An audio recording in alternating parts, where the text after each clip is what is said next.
amasezerano yawe Mana ntahinduka, amasezerano yawe Mana ntahinduka, amasezerano yawe Mana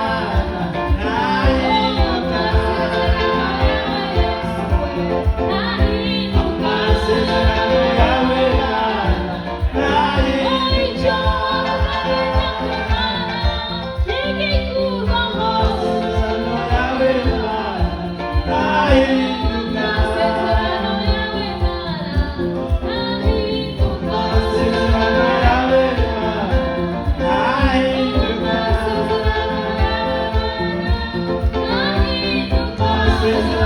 yawe Mana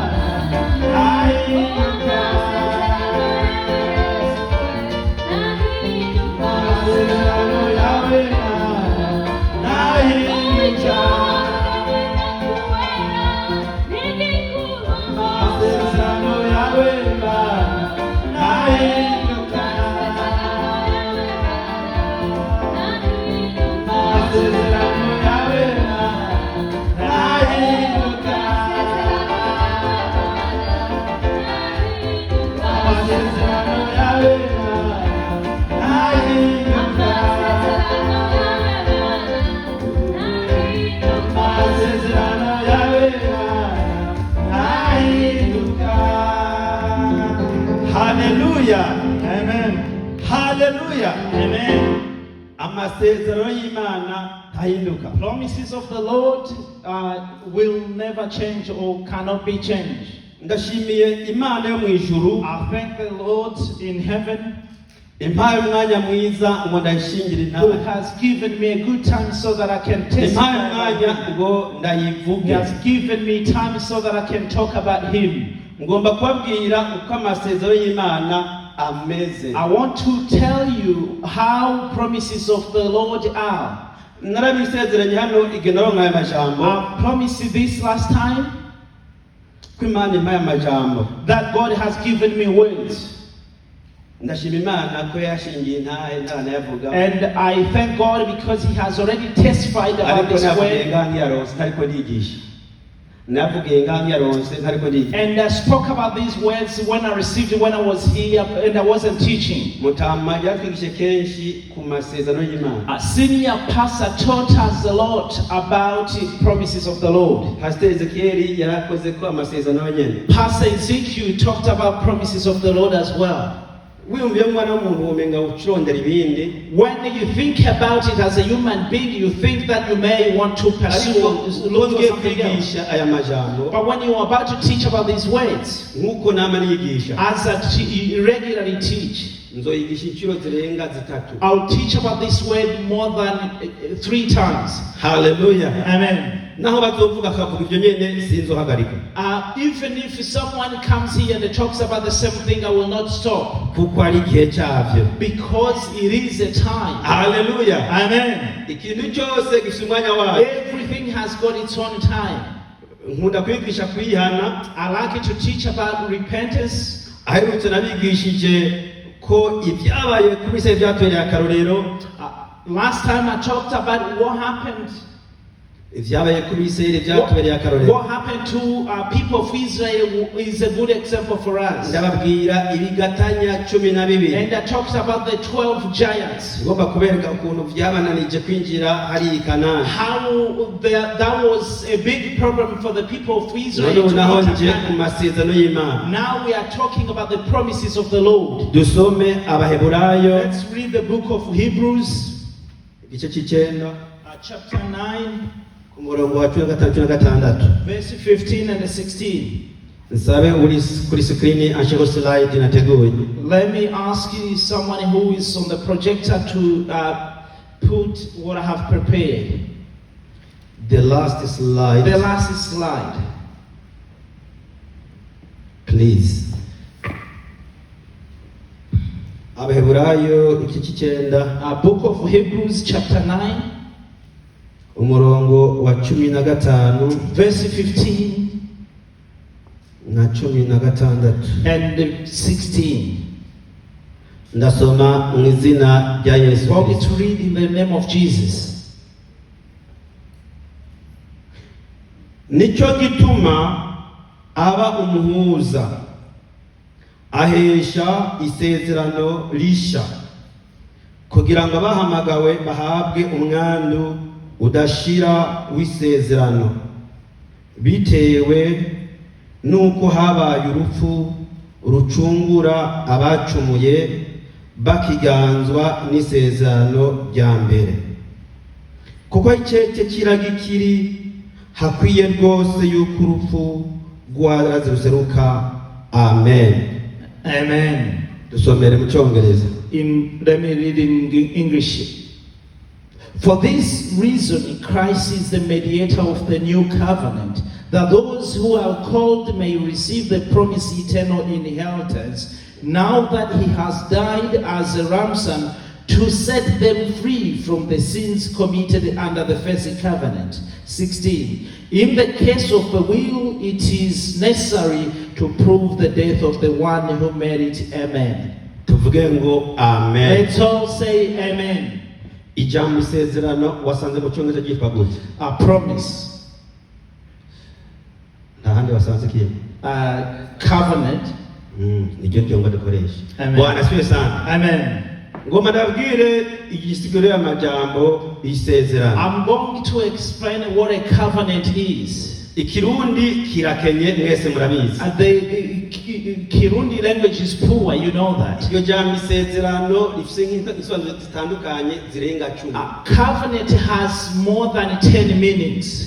Bwana Yesu asifiwe. Praise God. Rero muravuze isezerano harigiye kugucanga. So when you hear a covenant, the word covenant may confuse you. Ukupasiteri yavuze ijambo promise, As the pastor said about promise, nuko abantu benshi amasezerano umva promise gusa atakindi bumva. that's how many people only hear the word promise and nothing else. Bwana Yesu asifiwe. Praise God. Promise Ijambo ngo isezerano. Mwewe muvuge mu Cyongereza. Okay. The word promise. Ngomba kumaho nyene kabisa. Ngomba gufasha sizaho.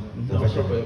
Bwana Yesu asifiwe. Amen. Aya n'amajambo twese tuzi. These are familiar ways. Ariko ngomba ko tuyatwara uko yahawe. But I want to take these words as I have been given. Ni menshi. I don't want to get you confused. Hinda bene ko bihera. Let me. Iyi ni Bibiliya. This is the Bible.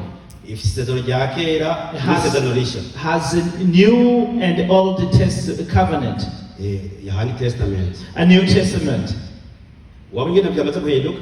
Can you see how the words have been changed?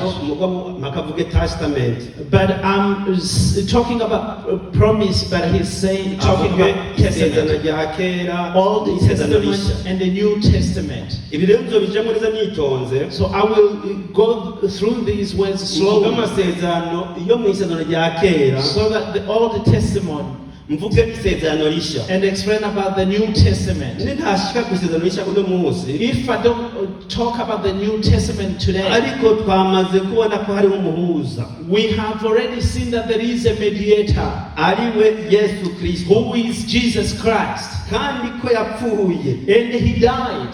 Icyo kiramaze. That's enough. Bwana Yesu asifiwe. Praise God. Rero iryo sezerano So that covenant, ndacyasigura uko amasezerano ameze. I'm still explaining what the meaning of iryo the jambo covenant. gusa The isezerano. word covenant. Hallelujah. Hallelujah. Tuzomenya neza isezerano icyo ari cyo. We will understand what a covenant is. Tuzomenya ni bande baha amasezerano. Ni bande baha amasezerano. We will understand who were given the covenant. Tuzomenya n'icyo amasezerano amaze. And we will understand the value of covenants. Iri jambo mu Cyongereza rivuga isezerano. Another word in English that it talks about covenant Ni agreement. is agreement. Hallelujah. Amen. Mu Kiswahili mwita ngo ni mukataba. In Swahili they call it agreement. Mu Cyongereza kandi gabita ngo ni contract. And in English sometimes they may say it's a contract. Mu Kifaransa ni contrat ariko iracyari isezerano. In French it's called a contract, but it's the same meaning. It's a contract, it's a covenant. Mu Gifaransa kitaba ngo ni alliance. And in French they call it alliance. Hallelujah. Hallelujah. Iri jambo ry'igiswahili bavuga ngo ni agano. In Swahili, they say it's agano. Ahandi bavuga ngo ni ahadi. And another verse, they say it's ahadi. Kandi amajambo yose atandukanye. And those words are different. Ariko mu Kirundi avuga isezerano. But in Kirundi, they only say one word. It's a promise. Bwana Yesu asifiwe. Amen. Bwana Yesu asifiwe. Amen. Aya niyo majambo nzosobanura muri ivyo bihe byose. These are the words that I will explain in the future, Ngo tubasobanukirwe. so that we may understand them. Kuko umuntu yihutira kuma amasezerano yiwe wenyene. Because sometimes you may get your own Ayo covenant, yisangije. which belongs to you. Ariko nzobabwira menshi duhuriyeko. But I will explain to you the common covenants. Hallelujah. Amen. Ayo yisangije ntabuze. You may have your own covenant Kuko hariho ibigenga amasezerano. because they are Hariho ibigenga they amasezerano. are requirements for covenant. None rero amasezerano ameze gusa. So what is the meaning of covenant? Reka ndabitangura uku. Let me start in this way. Hariho n'irindi jambo ntosiga mvuga amasezerano. There is another way that I cannot stop mentioning it when we talk about covenant. Iragi murarizi.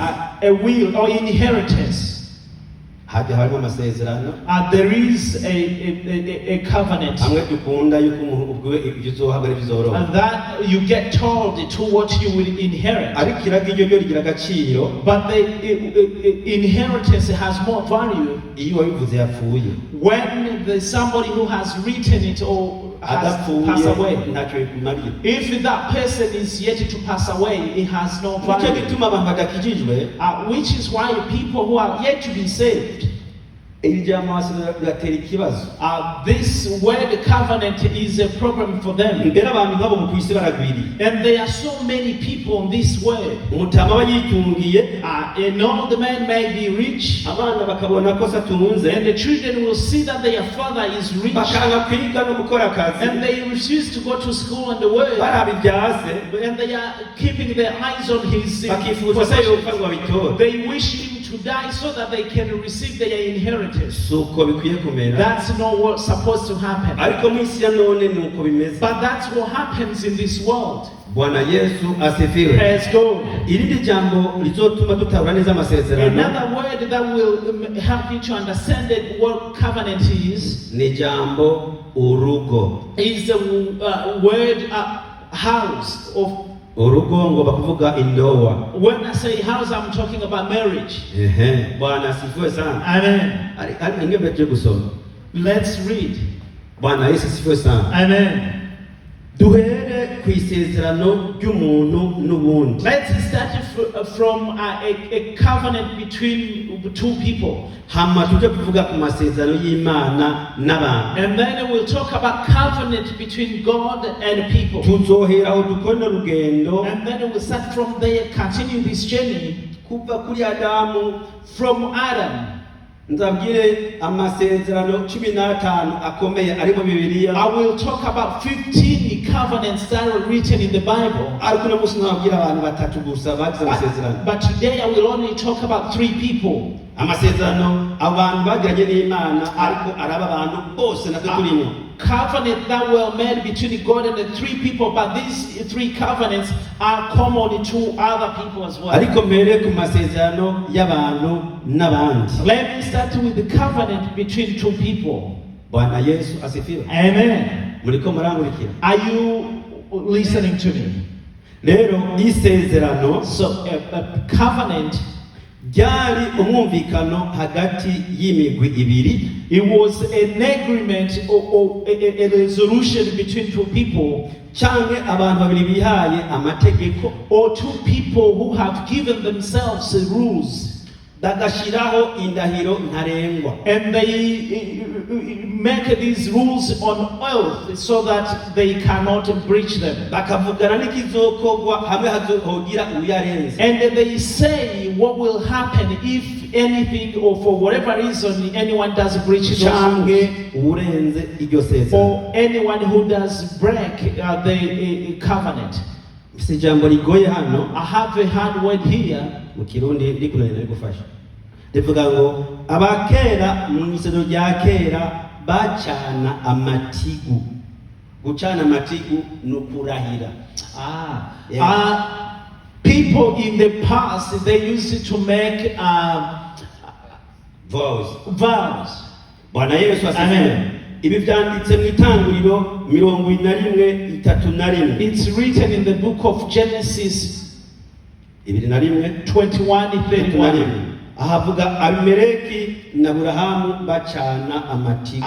Abraham and Abimelech made a covenant of vows. Murumva ko no mu Kirundi ntibyumvikana neza. It's not even clear in Kirundi. Bwana Yesu asifiwe. Praise the Lord. Nico cyatuma ndihamagara ngo twisigure mu vyumve neza. That's why I want to explain so that you can understand. Mu kubyumva neza usoma amabibiliya menshi ugacuvyumva. And if you read different Bibles, you will understand. Bwana Yesu asifiwe. Praise the Lord.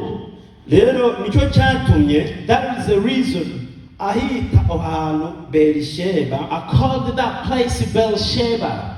Kuko ariho barahiriye bombi. Because that is the place where they all made their vows. Aya n'amasezerano y'abantu babiri. That's where this is a covenant of two people. Abimeleki na Abraham. Abimelech and Abraham.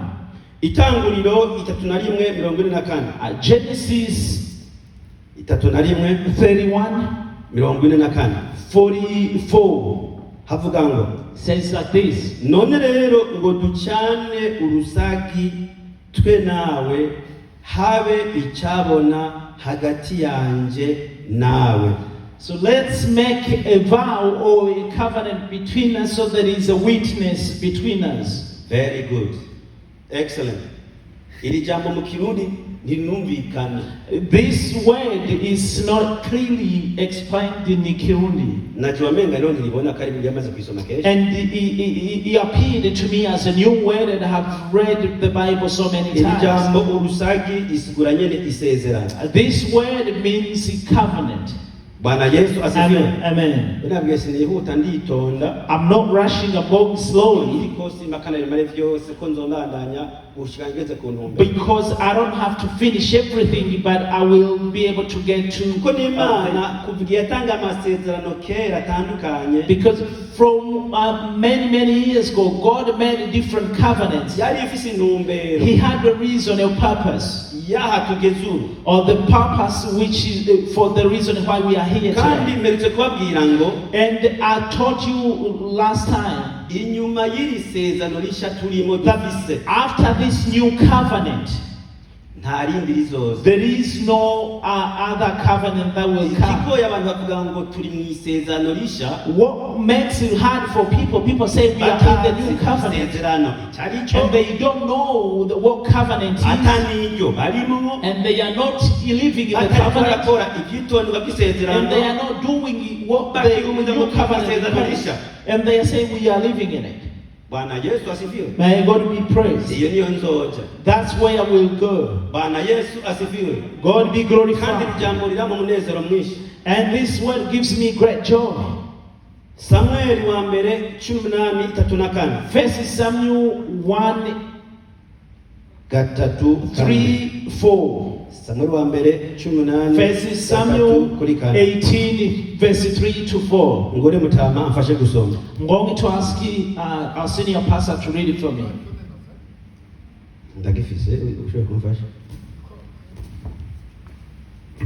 Samuel wa mbere First Samuel 18 18 gusha kuri 4. 3-4.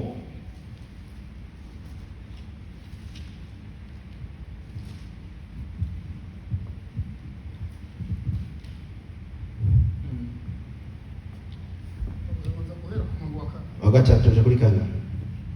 Havuga ngo bukeye Yonatani asezerana isezerano na Dawidi kuko yari amukunze nk'uko yikunda. Yonatani yikiza umutamana wiwe yari yambaye awuha Dawidi, amuha n'ibyo yambara mu ntambara, mbere n'inkota yiwe n'umuheto n'umukanda. Amen. Amen. Imani kuweza kile cyane. Amen. Imani nta kibazo. Bwana Yesu asifiwe. Amen. aha ndiko ndasigura amasezerano hagati y'abantu n'abandi. I'm explaining a covenant between two people. Wumvise ingene Yonatani yabigenjeje, You heard how Jonathan did it, ahanye isezerano na Dawidi, how he made a covenant with David. akajambuka kose ngo yamukunda nkuko yikunda. The tricky word here, he loved him as himself. Mu byagezwe twahawe n'Imana, In the covenant that we have been given by God, tubwiwa ngo ukunde mugenza nkuko wikunda. we are told to love our neighbors as we love ourselves. Ariko abantu benshi bavuga ngo ntibishoboka. Many people say it's not possible. Ana mwubaha ikibazo abo muri bishoboka ntibobona. And if I ask you a question, some people here may be able to say that it's not possible. Aho niyo tutahashika, If we cannot get there, ntituzoba turashika. we are yet to reach our destination. Dukora byose aho tugomba gushika. Whenever we do, that's the stage or standard that we need to be at. Yonatani na Dawidi Jonathan and David, bari mu isezerano rya kera. they were in the Old Testament. Bibiliya ishingiye intahe Yonatani ko yakunze Dawidi ko yikunda. And the Bible tells us that Jonathan loved David as he Afata loved imyambaro himself. yari yambaye And he took his clothes na bya bigwanishwa. and his Bwana tunic. Yesu asifiwe. Amen. Murati ko Dawidi yishe Goliyati. You know that David killed a Goliath. Jonatani nawe afite ibigwanishwa ntigeze yica Jonatani, ntigeze yica Goliyati. Jonathan had the same equipment, but he did not kill Hari Goliath. icyatumye Jonatani abikora. There is a reason why he did that. Nasi ngomba kuhateba. And I'm not going to spend much time here. Reka nje kuri jambo rivuga umugore w'isezerano. Let me talk about this word that says a Kugira ngo dukore wife, umwanya, so that we can save time. ni Maraki 2:14. It's in the book of Malachi, Maraki 2 book of Malachi 2, ku murongo wa 14. 14. Yamara muravuga muti ni kuki? Ni kuko uhoraho yabaye icyabona cyanyu, mwe n'umugore wawe wo mu bucance, ubwo waryarutse naho ari mugenzi wawe akaba umugore w'isezerano. Bwana asifiwe sana. Amen. Aho nasomye uhasomye ubyumva neza.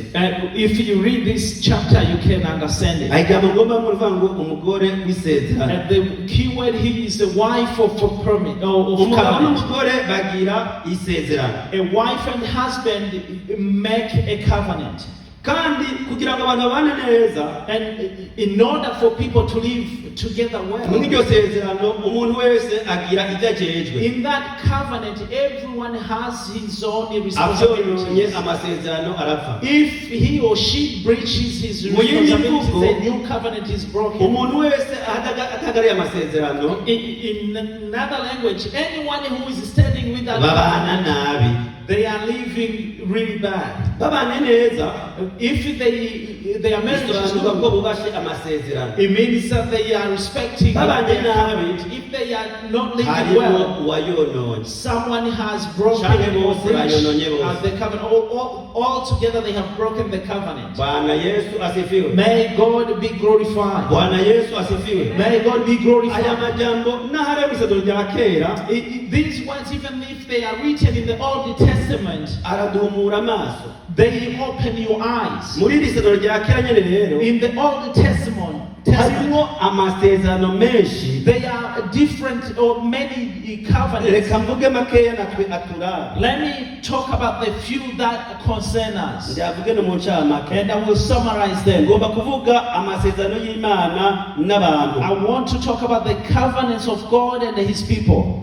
Hariho itandukaniro ry'amasezerano y'Imana n'abantu na yandi navuga y'abantu ku bandi. There is a difference between the covenant of God and the covenant between the people. Aya yoyo akorwa hagati y'imigwi ibiri itangana. This covenant is made between two groups which are not equal. Ibihe byose Imana yamye ariyitanga. All the time, all the time, God is the one who gives, Abantu bakaba abakira. and people can only receive. Ntibategeza guharira n'Imana. People did not have power to argue with the God. Uko amasezerano y'Imana ameze, How the covenant of God are. iyi ni yari ya promise had. This is the promise of God. Ntibategeza guharira abanama. People did not have to argue. yamye aba mu buntu bwayo butangaje.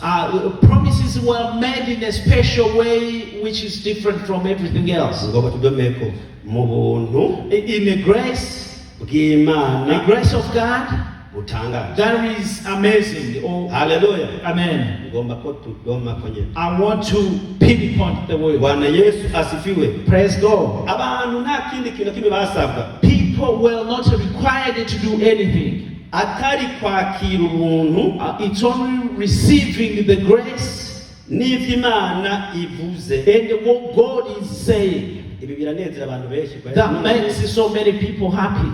rero kuva inkuru z'isano rya kera zandikwa muri Bibiliya. So from when the stories in the Old Testament were written in the Ahagomba Bible, ndome ko kw'isezerano ry'Imana na Nowa. I want to touch the promise or the covenant between God and Noah. Isezerano Imana yasezeranye na Nowa riraturaba n'uno munsi. The covenant that God made to Noah concerns us today. Rivuga gute? He says, what does it say? Nowa avuye mu bwato When Noah embarked from the ark agashikanira Imana, and he gave offering to God, Imana ikamoterwa ikaryoherwa. and God was pleased. Imana yakimusezeranirako God made a promise to him itazosubira kuranduza isi n'umwuzure. that he will not destroy the planet or the earth with Imuha flood. ikimenyetso c'umunywi w'amazi. He gave him a sign of rainbow. Bwana Yesu asifiwe. Amen. Rero abatizera Imana atayemera People who do not understand or accept God, bavuga ko imyuzure yateye Imana yabeshe. they say that why do we see floods? Did God lie? Imana ntirarandura isi kandi n'amazi. God is yet to destroy the earth with the Ivyo flood. byo n'ejo vyoba. That flood may come even tomorrow. Swane bwoyuzura rirasanzwe. Swan River may get full. Ndabereka akaroko hafi.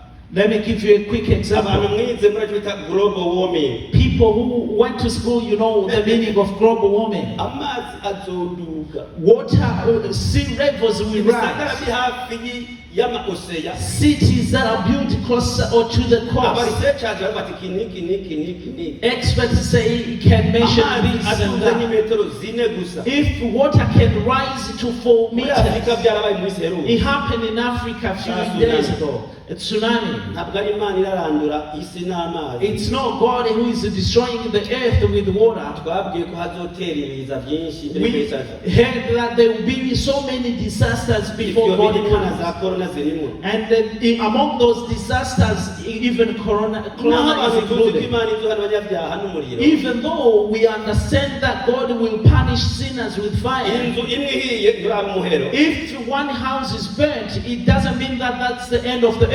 Naho mbere cyo igihugu kimwe kigasha nturaba umuhero. Even if one country is burnt, it doesn't mean that that's the end of the world. Na kera Even in the past, Imana yaratandika abantu bayo.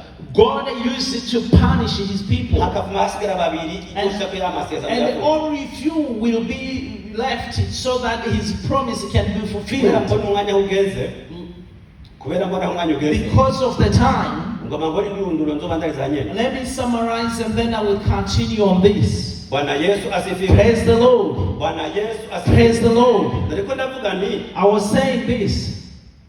na kera In the past, Imana God yarahana abantu bayo used it to was punishing people, mbere bakanapfa. and people will die. Ntihabura babiri basigara. Few people were left, Amasezerano avuga ngo azoshike. so that his promises Ariko can be bituma fulfilled. ariko amasezerano ushobora gufuta yabonye But there is, you may die before you see your promises, akazobonwa n'abana bawe. and your promises will be seen by your kids. Ninavuga ibya Aburahamu muzontora. When I talk about Abraham, you will Ninavuga understand ibya me. Dawidi muzonyumva. And when I will explain what N'umuntu the promise of akorarira God, ngo you amasezerano understand. nabwiye ngo yabone yose. So people, some people are crying. Hari abana bawe n'ayabuzukuru bawe. There are promises for you and for your Kandi kids. yabwirwa wewe. And that, Ukumbuye amare nabo ntazobeho. do you want to finish all the promises so that they don't have to leave? Are we together? Are we together? Abantu bari very selfish.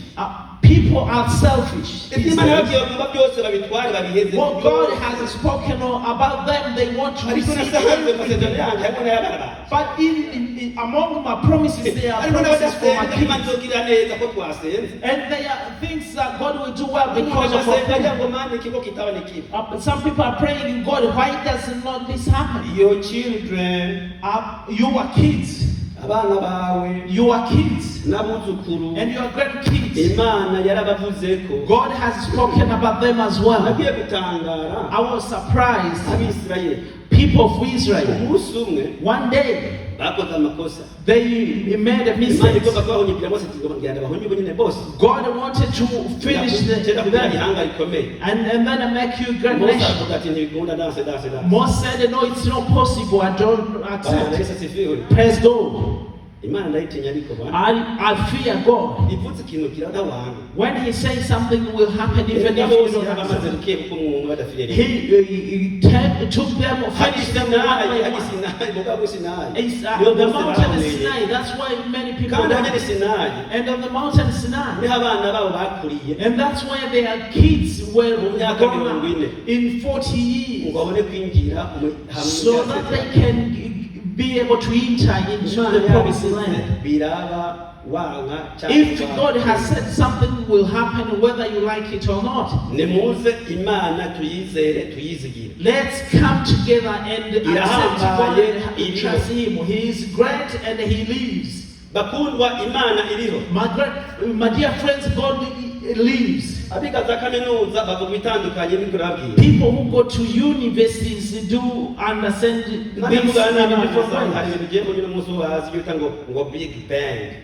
There are other theories like Big Bang theories. ibintu byerekana ingene isi yabayeho Things that bitandukanye explain how n'ibya the Bibiliya. planet came to exist, which is different from what's written in the Bible. Bwana Yesu asifiwe May God ugomba be kubabwira ko glorified. Imana iriho I'm telling you that God Imana exists or ifite lives, amasezerano and He made a promise. ko yanditse hano And the covenants are written in the tugomba Bible tukayasoma tukayiga that we have to respect and kandi ni understand. meza And they are great covenants. gusa umuntu agomba by'ibintu kibi But people only want the things umuntu agomba kuba Imana imubwiye mu gatondo people want that God can speak over them in the morning and then they go back home and then their promises have been fulfilled. That's not a promise, my friends. ndabakaroro kamwe Let me give you another n'umuntu example. yokwemerera inka Even if somebody does a promise to give you akifuza a aho nyine cow, isoda wocumuha nyine if that person says that you will give them a murabaza ko soda, benshi am I lying here? hanyuma tugende kubakaho inka izoba And then you go home and build a place where the cow will uza live. kwitora And then you will bring gifts to him when you come to kandi baza collect ngo Imana your cow. ntabyizi Do you think that God does not understand that? Imana arizi kuturusha God understands that more than we kandi do. Imana kwibutanya amasezerano Nowa Which is why the Hari icyo yarakoze. so God made promises to Imana Noah because He ikiza. did something big, so that hariho God, ikibiteye there is a reason why God does something. It's umuntu aza not guhamagara Imana like imuvuge that. ngo what did you do People want God to talk and speak about them, but what did you wakira do? aya masezerano nyine ari muri Bibiliya Accept the promises which is kubera abo written in the Bible. dukomoka ko bayasezeraniwe Because where we come from, our ariko uhagaze aho ancestors gusa were given the n'amanyanga promises. bakoze uzoyazira And then their mistakes may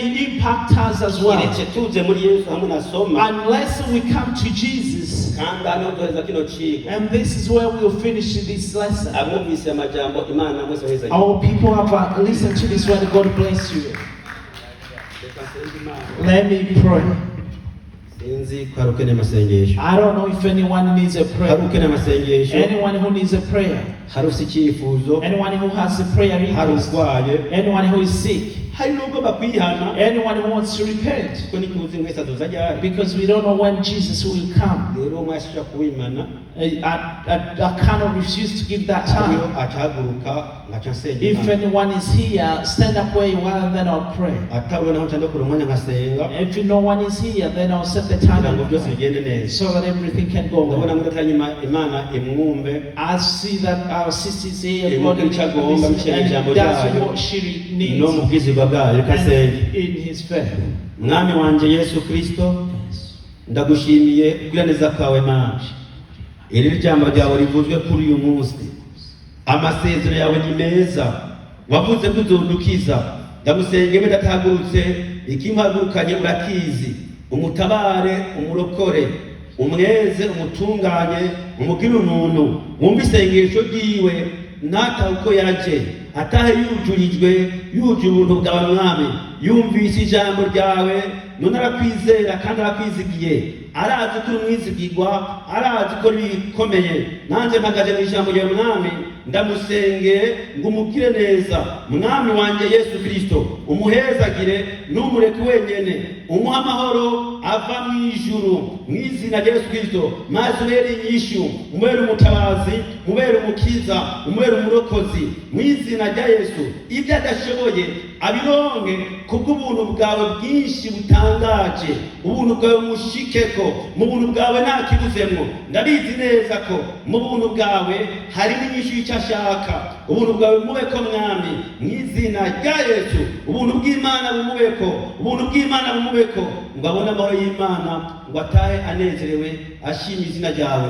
Urakoze kuduhezagera twebwe twese twumvishe ijambo ryawe mwami, rigira ikibanza mu mitima yacu, ngo tubandanye kukwizera no kukwizigira, kuko uriho udahinduka nk'abantu, ukora ibikomeye, ude kukumenya neza, ude kukwegera mwami. Ijambo ryawe rigira ikibanza mu mitima yacu, turukoze ni mwiza Yesu Kristo umwami, musabye nizeye, amen. Amen. Amen.